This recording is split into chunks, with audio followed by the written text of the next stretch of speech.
안녕하세요. 오늘은 2019년 제2차 행정사 실무법 40점짜리 논술형 문제 살펴보도록 하겠습니다. 저는 개인적으로 이 문제, 좀 까다로웠던 문제 같아요. 좀 관할 문제랑, 그죠? 의뢰 지위를 주장할 수 있는가. 그러니까 제3자의 심판 참가 문제, 그리고 문제 2번에서 행정심판위원회의 재결의 구속력 확보하기 위해 취할 수 있는 방법. 글쎄요. 이 문제를 어떻게 난이도를 평가하기가 좀 그런데 꽤 좀 지엽적인 문제 아니었나 싶습니다. 그래서 일단 문제를 살펴보면 서울특별시 A구에 거주하는 갑은 의뢰 건축물, 그죠? 음식점 영업과 주거를 함께 하는 건물이죠. 주상복합 같습니다. 을이 갑 소유의 주택과 도로에 연접하고 있는데 을이 건축관계 법령을 위반하여 증개축 공사를 하였고 그로 인하여 갑의 집 앞 도로의 통행에 심각한 불편을 초래하였다고 주장하면서 A 구청을 상대로 지속적으로 민원을 제기하였다. 자신의 민원이 받아들여지지 않자 갑은 자신의 주장의 정당성과 을이 행한 건축행위 위법성을 입증하기 위해서 A 구청장을 상대로 을 소유 건축물의 설계 도면과 준공검사 내역 등의 문서를 공개해달라고 정보 공개를 청구하였다. 그죠? 그러나 A 부총장은 해당 정보가 을의 사생활 및 영업상 비밀 보호와 관련된 것임을 이유로 비공개 결정을 하였다. 을 또한 정보 공개를 강력하게 반대하고 있다. 그러나 갑은 이에 불복하여 행정심판 청구하려고 한다. 물음 1번. 갑이 청구하는 행정심판은 어느 행정심판에 관할에 속하는가? 그죠? 어느 행정심판에 관할에 속하는가? 또한 이 행정심판에서 을은 어떠한 지위에서 자신의 권위를 주장할 수 있는가? 물은 2번. 행정심판의 인용 재결에도 불구하고 A구청장이 해당 정보를 공개하지 않은 경우 행정심판위원회가 재결의 구속력을 확보하기 위해 취할 수 있는 방법은 무엇인가? 음, 그렇습니다. 그래서 일단 물음 1번 같은 경우 목차를 봤을 때 관할 적어줘야겠죠? 관할. 그 다음에 두 번째가 의뢰 지위와 권한. 아, 의뢰, 심판, 참가 가능성. 그죠? 음, 의뢰, 지위. 이것 때문에 참가인으로서, 그죠? 행정심판 절차의 당사자가 할 수 있는 지역, 그죠? 의뢰 지위. 그러니까, 참가인으로서의 지위입니다. 이 정도 적어주면 될 것 같고요. 문제 2번은 문점의 정리를 봤을 때, 아, 인용 재결이 이미 났죠. 그죠? 인용 재결의 경우에, 이속력이 발생합니다. 그래서 행정청의 재처분 의무가 발생합니다. 이때 행정심판의 유형별 실효성 확보 수단의 검토. 그래서 두 번째 의무이행 심판이 논의가 돼야 될 거고, 거부처분, 취소심판, 그죠? 등등. 그래서 문제 해결 사안의 적용.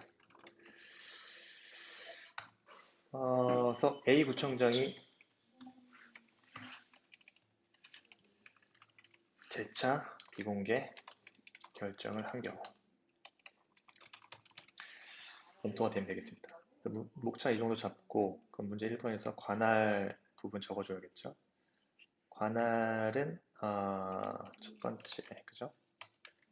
어떻게 적을까? 행정심판 위원회의 종류가 뭐냐? 그래서 행정심판위원회 종류를 작성하실 때 해당 행정구청 소속 행정심판위원회 그리고 중앙행정심판위원회가 있고 그리고 집근 상급기관 소속 행정심판위원회, 광역지방자치단체장 소속 행정심판위원회, 개발법상 특별행정기관 등이 있는데, 그쵸? 갑은 그죠? A 구청장의 비공개 결정을 대상으로 행정심판을 청구했죠. 갑은 A 구청장의 그 비공개 결정을 대상으로 그 행정심판을 청구하는 것이기 때문에 광역지방자치단체장 소속 행정심판위원회인 서울특별시 행정심판위원회가 관할 행정청이죠. 심판을 관할한다. 여기 서울특별시가 나와 있고 광역지방자치단체장 소속 행정심판위원회인 서울특별시 행정심판위원회. 요게 관할 심판 행정청입니다. 의뢰 지위와 권한. 두 번째 목차 봤을 때 제3자가 그죠? 심판 청구 결과에 대하여 이해관계에 있는 제3자 또는 에 있는 제3자 또는 행정청. 행정청은 그저 심판 청구에 대한 위원회나 소위원회의 의결이 있기 전까지 그죠? 이해관계인의 신청 또는 행정심판의 직권의 요청으로 이 사건에 참가할 수 있다. 이해관계인의 신청 또는 행정심판위원회의 직권에 의한 요청으로 사건에 참가할 수 있다는 거죠. 의뢰 지위는 뭡니까? 을은 심판 청구에 대한 재결의 주문에 의하여 직접 자기의 법률상 사안에서 그죠? 을은 의뢰 지위랑은 다른 거죠. 심판 청구에 대한 재결 주문에 직접 자기의 법률상 이익을 침해받을 자에 해당하죠. 따라서 행정심판 참가가 가능하다고 보여집니다. 그래서 의뢰 지위는 참가인으로서 행정심판 절차에서 당사자가 할 수 있는 심판 절차상의 행위를 할 수 있다. 그죠?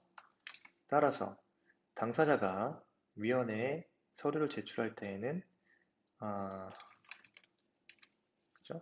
위원회에 서류를 제출할 때에는 참가인의 수만큼 부분을 제출하여야 하며 위원회가 당사자에게 통지를 하거나 서류를 송달할 때에는 참가인에게도 통지하거나 송달하여야 한다. 이렇게 써주면 되고. 자, 문제 2번 문제가 오히려 더 중요한 것 같아요. 배점은 똑같지만 논점 정리는 아까 간단히 봤습니다. 인용 재결이 나왔습니다. 그래서 기성용이 발생을 했는데 이에 따라 행정청은 당연히 재처분 의무가 발생을 하죠. 이때 행정심판의 유형별 실효성 확보 수단에 대한 검토를 해보죠. 그래서 의무이행 심판의 경우에는 어떻게 합니까? 원칙적으로 처분명령 재결이 있는 경우 피청구인은 재결의 취지에 따라 이전의 신청에 대하여 처분을 하여야 하죠. 그죠?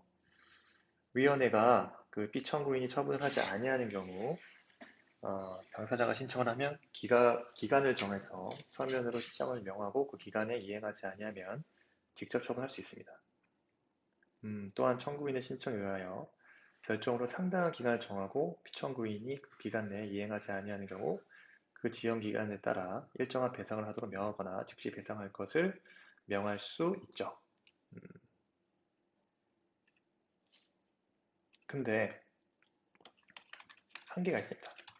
직접 처분의 한계.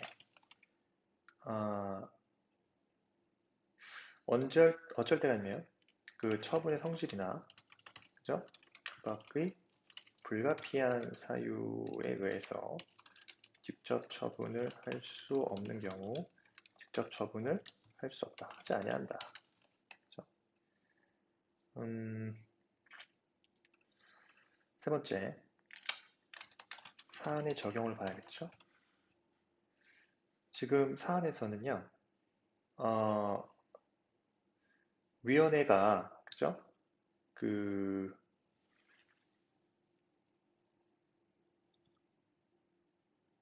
행정심판의 위원회가 위법성적 에이징 문서를 달라고 정보 공개 요청을 했죠. 비공개 결정을 했습니다. 지금 이런 경우에 행정심판위원회는 정보를 직접 보유하고 있지 않기 때문에 성질상 어떤 직접 처분을 할 수 없으며 간접 강제로 배상을 명할 수는 있겠죠. 자, 세 번째, 거부 처분 취소 심판입니다. 갑이, 그죠? 갑이 취소 심판을 청구한 경우 A 구청장은 인용 재결에 따른 처분을 하지 아니하면 행정심판위원회는 간접 강제로서 배상을 명할 수 있다. 명할 수 있습니다. 마지막으로 구청장이 어쨌든 재차 비공개 결정을 했습니다. 그죠? 구청장이 재차 비공개 결정을 한 경우에는 비록 정보를 공개하고 있지 않는 경우라 하더라도 또한 처분을 행한 경우에 해당하죠. 그렇기 때문에 위원회는 직접 처분 그리고 간접 강제를 할 수는 없습니다. 그러니까 사안은 그냥 그런 거예요. A 구청장이 재차 비공개 결정을 한 경우에는요.